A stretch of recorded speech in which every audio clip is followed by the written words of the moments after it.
چند سال پہلے یہ عاجز اور فقیر یہاں مصلی پہ کھڑا نہیں ہو سکتا. طالب علم نمازیں پڑھاتے تھے، شاگرد اور میں پیچھے کھڑا ہوتا تھا. ایک بزرگ جامع المعقول والمنقول شیخ القرآن والحدیث یہاں مہمان ہوئے.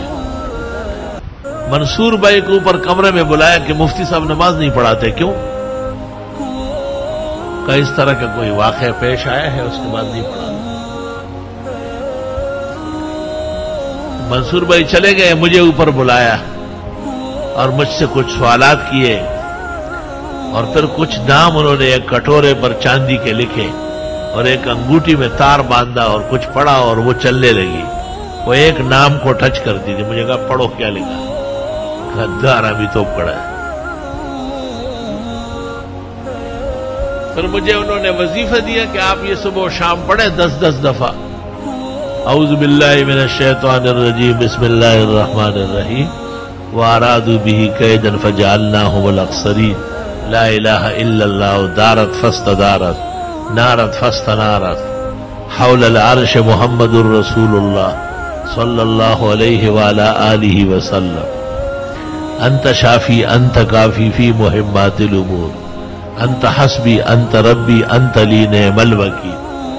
یہ میں پڑھتا گیا، ویسے بھی اچھے کلمات ہیں. 3 مہینے جب پورے ہوئے تو میں نے خواب دیکھا، اور اس خواب میں مجھے کہا کہ آپ ٹھیک ہو چکے ہیں، آج نماز پڑھا لیں. میں نماز کے لیے آگے ہو گیا اور پڑھا لی. کیسے پڑھائی وہ تو بہت تکلیف کی تھی، لیکن بہرحال سحر بالمقابل اور بالضد ٹوٹتا ہے، سحر کو قبول کرنے سے بڑھتا ہے. پھر فجر پڑھا لی. اگلے دن جمعہ تھا، جمعہ خود پڑھایا، الحمدللہ سحر جاتا رہا. لیکن وہ آدمی جس نے سحر کیا تھا وہ اعتکاف سے بھاگا اور یہاں سے حیدرآباد تک پیدل بھاگا، اور وہاں سے بس میں بیٹھا لاہور سے جہانگیرہ سے وہاں بزرگوں کے ہاں. بزرگوں نے پوچھا آپ کے محسن ہیں، آپ چھوٹے بڑے ہوئے ہیں، کیوں سیر کرتے تھے؟ کہ یار وہاں کے لوگوں سے بہت محبت ہے، ہمارا خیال نہیں رکھتا ہے. تو انہوں نے کہا کہ میں چونکہ ان کا علاج کرتا ہوں، ایک وقت میں 2 کا نہیں کر سکتا، آپ جائیں.